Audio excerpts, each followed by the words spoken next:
Շատ դեպքերում պետության ֆինանսավորմամբ գյուղերում կառուցվող դպրոցների շինարարության վրա աշխատող բանվորներից և ոչ մեկը հայերեն չի խոսում, բայց նույն գյուղի բնակիչը բողոքում է աշխատանքի բացակայությունից։ Տավուշի մարզի կողբ համայնքի բնակիչների հետ հանդիպման ընթացքում քաղաքացիական պայմանագիր կուսակցության падգամավորության թեկնածու Նիկոլ Փաշինյանը, խոսելով երկրում առկա սոցիալ-տնտեսական հիմնախնդիրների մասին, մասնավորապես անդրադարձել է սահմանամերձ գյուղերում բնակապահովման ծրագրի շրջանակում ցուցաբերվող ֆինանսական օգնության խնդրին։ Փաշինյանը նշել է, որ պետական ֆինանսավորման ծավալներից անկախ քաղաքացին ինքը ևս պետք է ջանքեր գործադրի սեփական կենսամակարդակը բարձրացնելու համար։ Հազարավոր ընտանիքներ կան, որ 10 տարի եւ ավելի սոցիալական անապահովության ծրագրերից օգտվում են։ 10 տարի եւ ավելի։ Մենք այդ մարդկանց լավություն ենք անում։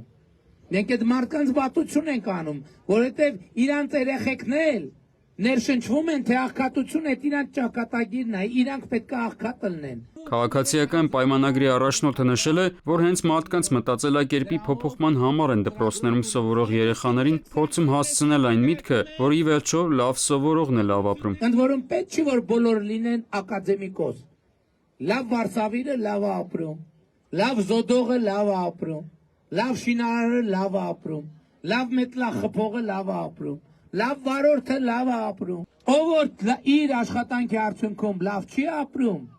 պետք է վերադառնա իր կրթությանը։ Այս համատեքստում Փաշինյանը նաև անդրադարձել է ուսուցիչների ատեստավորման ծրագրին եւ նշել, որ այն լինելու է շարունակական։ Աշակերտների ծնողները պետք է վստահ լինեն, որ դասարաններ մտնում են որակավորված ուսուցիչներ։ Արմեն Աթալյան, ժամը լրատվական։